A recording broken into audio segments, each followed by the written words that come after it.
semuanya, Assalamualaikum warahmatullahi taala wabarakatuh. Selamat datang di channel saya. Perkenalkan, nama saya Cucu Karwati. Usia saya 29 tahun. Saat ini saya bekerja sebagai seorang instruktur di sebuah lembaga kursus dan pelatihan. Pada video kali ini saya akan berbagi pengalaman saya pada saat mengikuti uji kompetensi fotografi dasar level 3. Saya mengikuti uji kompetensi itu pada tahun 2016, namun pada saat itu saya tidak berhasil lolos. Akhirnya saya mengikuti lagi di tahun 2017 dan alhamdulillah lolos.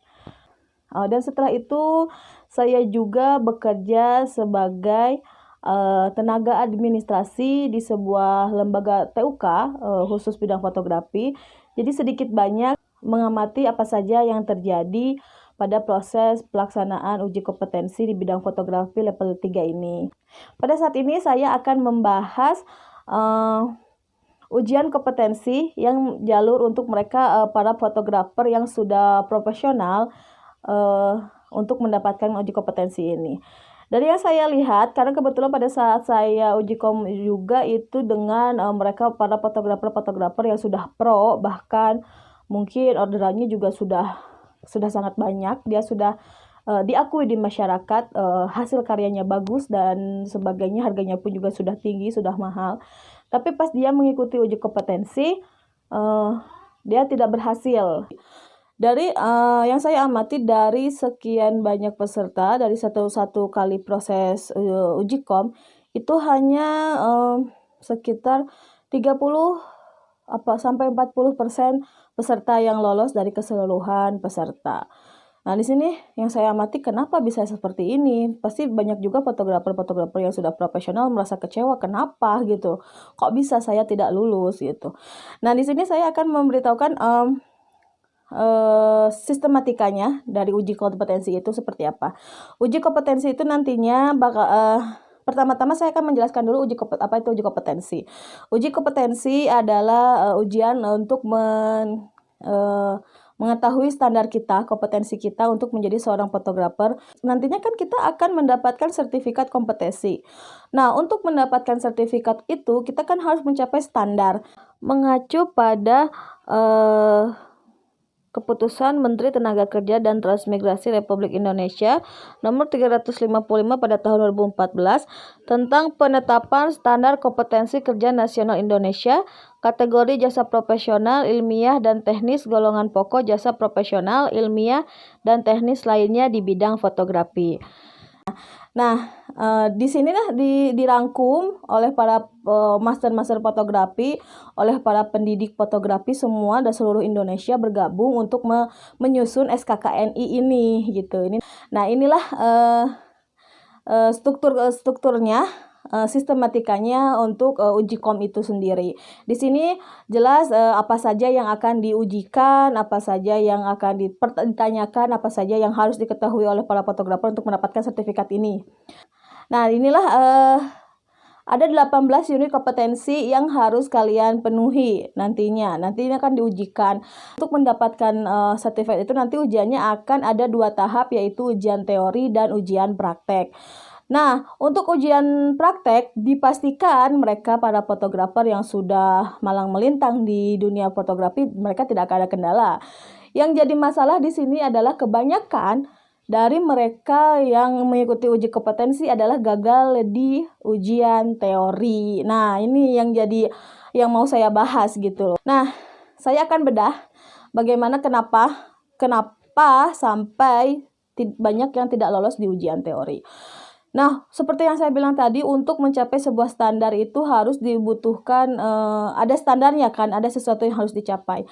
Nah, yang kalau untuk masalah nantinya kan yang diujikan adalah kalian harus memilih jenis kamera, penempatan, terus pengetahuan tentang olah digital juga ada, K3 juga ada, pengetahuan tentang bisnis fotografi juga ada, itu pasti udah jelas banget.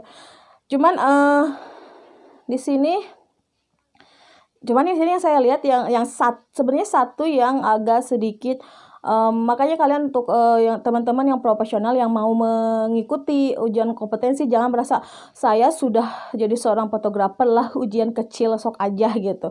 Oke, kalau di praktek mungkin kalian tahu. Kalau untuk ujian teori praktek saya nggak akan jelaskan terlalu rinci, karena nanti juga kalaupun kalian uji kom di praktek, insya Allah pasti akan lulus. Nah, saya akan membedah di bagian teori. Nah, untuk bagian teori itu yang paling sering menjadi yang paling sering menjadi peran penting atau penyebab utama kita para fotografer itu tidak lulus. Yang ditanyakan di ujian teori itu ada mengenai cahaya, pencahayaan, sejarah fotografi, lantas ada pencahayaan, terus komponen-komponen di kamera, terus di perangkat lunak, di olah digital dasar. Dan yang untuk di perangkat kamera itu ada kebanyakan yang paling itu adalah di pertanyaan ketiga exposure atau pencahayaan, mulai dari ISO, diafragma, dan shutter speed. Di video kali ini saya tidak akan menjelaskan apa itu diafragma, shutter speed, dan ISO, karena mungkin kalian sudah pada paham semua maksud dan apa itu ISO, apa itu shutter speed, dan apa itu diafragma. Jadi saya tidak akan menjelaskannya, saya akan langsung menjelaskan bagaimana cara hitungnya saja. Nah, inilah yang di sini. Kenapa di sini? Karena yang saya amati, kalian para fotografer yang udah profesional pasti kan udah punya kamera sendiri, punya kamera masing-masing. Nah, hal yang harus kalian tahu, kamera digital kan pastinya setiap tipe, kalau tidak salah ya, setiap tipe itu dia mempunyai loncatan ISO atau loncatan stop per stop dari diafragma, shutter speednya itu berbeda, ada yang berbeda gitu. Itulah yang menjadi pertimbangan para pengamat-pengamat, para fotografer profesional, para master fotografer pada saat akan membuat SKKNI. Karena pastinya akan rancu, banyak yang di kamera saya loncatannya ini, di kamera saya kok nggak ada loncatan segitu, di kamera saya ada gitu. Itu kan akan jadi perdebatan. Makanya diambillah keputusan kita dari SKKNI itu mengacu pada hitungan yang ada di kamera analog. Kalau di lembaga kursus saya mengajarkan hitungan ISO itu di kamera analog. Pasti akan ada banyak kenapa harus mengacu pada kamera analog gitu kan sekarang kamera analog nggak ada, adanya kamera digital. Untuk apa kita harus mengetahui tentang kamera analog gitu, dipakai juga enggak, yang jual juga sekarang sudah tidak ada gitu, sekarang kan yang ada digital gitu. Kenapa kita harus memahami tentang analog? Nah, seperti yang aku bilang ya, karena untuk mencapai standar itu kan harus ada tujuan yang dicapai, yang disepakati gitu. Jadi biar tidak ada kerancuan, di SKKNI itu dirujuknya adalah hitungan ISO, hitungan ketiga exposure itu mengacu kepada kamera analog. Banyak kan kita yang mau uji kom merasa, karena kan kita pegang kamera kita sendiri kan, kita hafalnya kamera kita sendiri kan. Nah, makanya ya pas jawab terus dia nggak tahu, ini kita pas ujian kita jawab apa aja ya gitu kan. Terus pas datanglah soal tentang exposure, penghitungan segala macamnya, mereka mengacu kepada hitungan yang ada di kamera mereka, yang mereka ingat gitu, yang di kamera saya adanya hitungan sekian, di kamera saya ada hitungan sekian. Nah, aku bakal kasih tahu. Jadi hitungannya adalah ini, ini adalah bakunya hitungan dari kamera analog. Jadi kalian nanti kalau ada pertanyaan mengenai hitungan atau angka-angka, mengenai angka-angka diagram exposure, jadi kalian harus menghafalkannya yang ini. Nah, ini tuh harus kalian hafal banget di luar kepala, karena nanti pas ujian teori kalian nggak boleh bawa HP, nggak boleh bawa buku, paling hanya dikasih kertas selain lembar soal dan lembar jawaban, kalian hanya diberi satu kertas HPS untuk mengkotret atau untuk menghitung. Nah, nantinya akan banyak muncul pertanyaan-pertanyaan seputar ketiga exposure ini.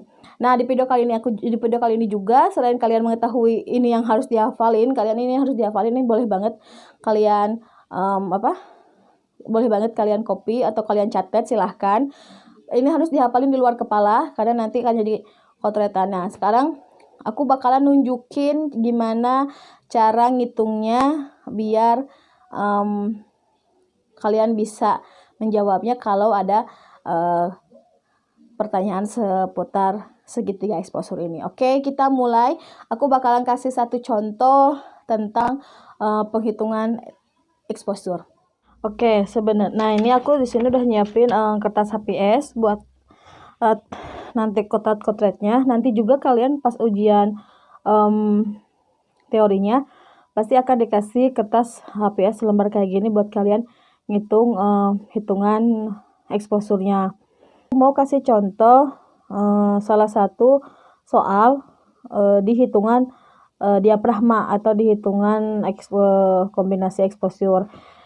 Nanti akan muncul soal pertanyaan tentang komponen-komponen pencahayaan. Nah, salah satunya ini aku kasih contoh aja ya. Jika pengukuran normal 400, bentar ya, aku kasih contoh ya.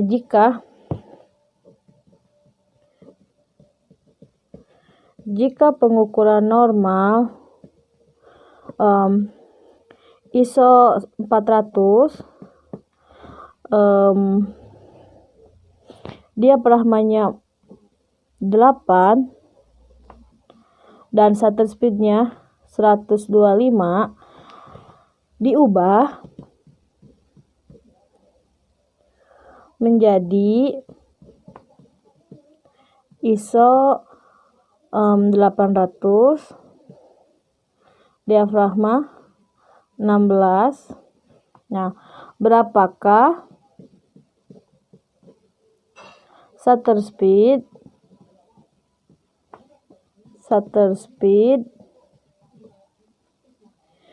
yang dipakai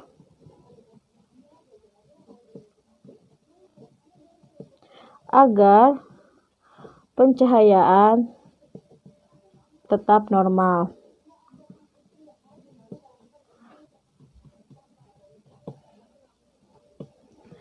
Nah, cara menjawabnya itu adalah kalian harus menghitung ya. Di sini harus mulai menghitung ya.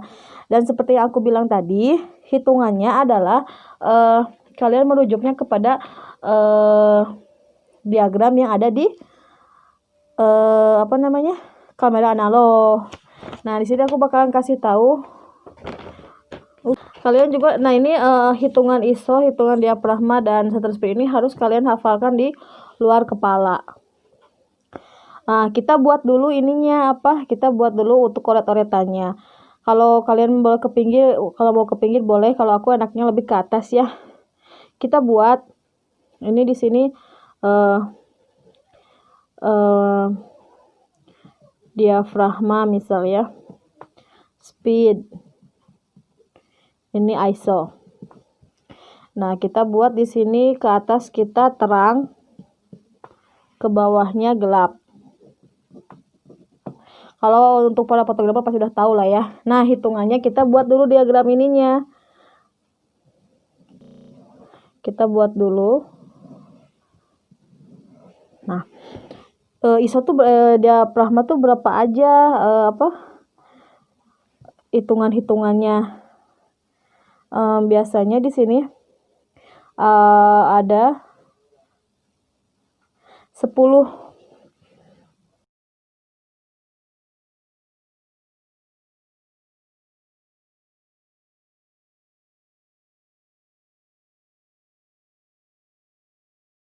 Seperti yang aku bilang tadi, ini adalah merujuknya ke kamera analog ya.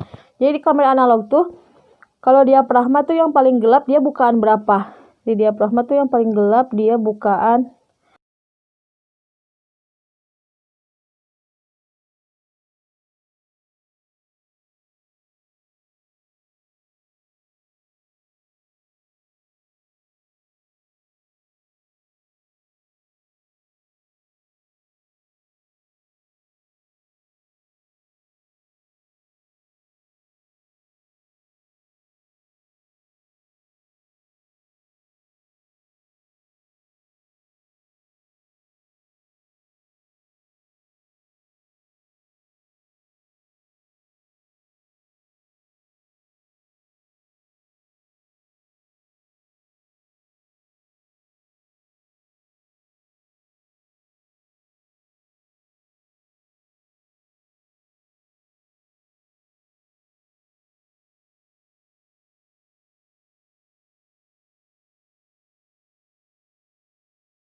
Nah, inilah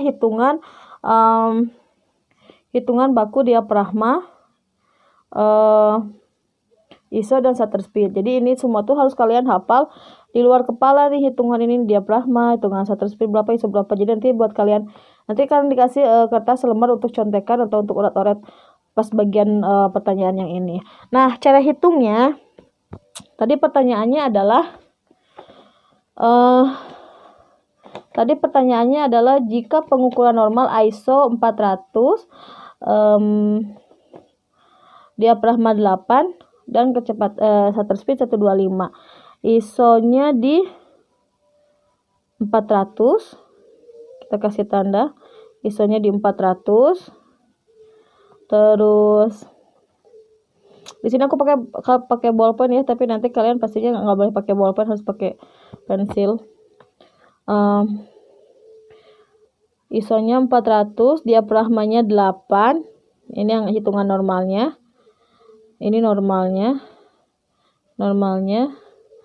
Shutter speednya 125. Ini normalnya. Nah, ini hitungan normalnya. Terus tadi diubah ISO-nya jadi 800. Nah, di sini ISO-nya jadi 800 sama diafragmanya jadi 16. Nah, oke. Di sini ISO-nya berarti dia dari 400 ke 800 dia berubah berapa stop? Dia berubah satu stop. Dia berubah satu stop lebih terang karena dia berubah satu stop lebih terang. Terus di satu stop lebih terang. Diafragmanya dari diafragma 8 dirubah ke diafragma 16. Dari 8 ke 1 2. Berarti dia 2 stop. 2 stopnya dia ke mana? Ke bawah, berarti dia lebih gelap. Nah, lebih gelap ke bawah. Lebih gelap ke bawah 2. Nah, lebih gelap ke bawah 2. Nah, berarti dia kalau ini kan naik, kalau ini turun, berarti di sini 2 misalkan ya. 2. Berarti dia 2 stop lebih gelap. Tapi dia sudah dibantu dengan perpindahannya ISO dari 400 ke 800 lebih terang. Berarti dia udah kebantu nih satu ini, berarti jadi 2 dikurang 1 sama dengan 1. Jadi hasilnya adalah 1 stop. Hasil yang kita dapat adalah 1 stop. 1 stop dari asalnya 125, berarti shutter speed harus kita tingkatkan. Jadi si 125 ini harus ke 1 stop ke atas. Jadi jawaban dari jika pengukuran normal 150 ISO 400, diafragma 8 dan shutter speed 125 diubah menjadi ISO 800 dan diafragmanya 16, berapakah shutter speed yang dipakai agar pencahayaan tetap normal? Adalah shutter speednya menjadi kita rubah ke 1/160. Jawabannya adalah 1/60. Dia 1 stop yang berubahnya. Nah, sekarang misalkan ada lagi pertanyaan. Karena pasti akan muncul pertanyaan-pertanyaan seperti ini. Ini bisa sampai lumayan banyak juga pertanyaan hitungan-hitungan seperti ini. Kita coba lagi untuk di hitungan yang selanjutnya. Jika pengukuran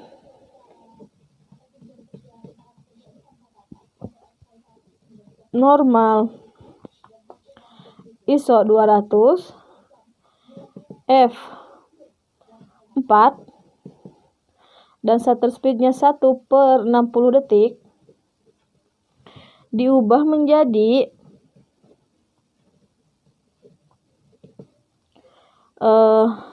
ISO-nya menjadi 800, diafragmanya jadi 11. Berapakah? Oh, ini shutter lagi yang ditanyakan. Shutter speed yang digunakan agar pencahayaan tetap normal. Oke, kita hitung lagi seperti tadi. Kita buka catatan kita buka paririmbon kita. Paririmbon apa sih paririmbon? Kita buka catatan kita. Nah, untuk di soal yang kedua ini adalah pengaturan normal adalah ISO 200.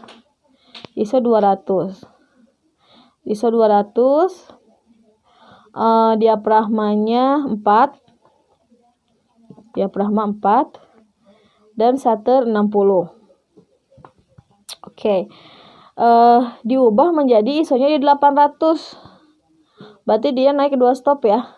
1, 2. Berarti dia naik 2 stop ke atas. Lebih terang. Terus apalagi yang dirubah tadi? Diafragmanya dari 4 ke 11. Dari 4 ke 11. Oke, kita hitung dari 4 ke 11. 1, 2, 3. Dia 3 stop ke bawah. 3 stop turun. Nah, di diafragma dia 3 stop lebih gelap.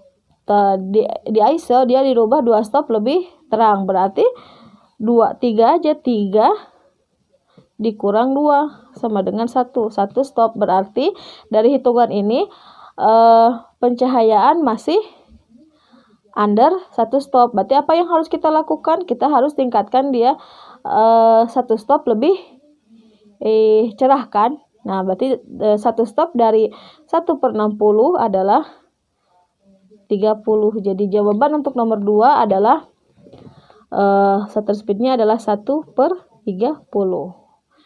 Oke, itu yang kedua. Kita coba lagi cari soal lagi. Kita coba untuk semakin banyak melatih. Kita coba soal yang ketiga. Jika pengukuran normal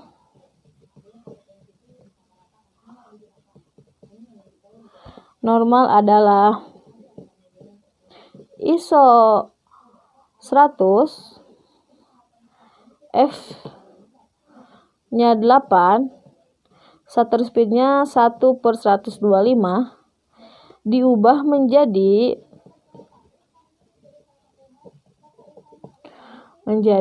ISO 400, shutter speednya 250 per detik.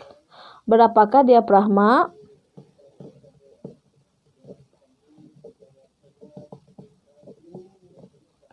Yang digunakan agar pencahayaan tetap normal?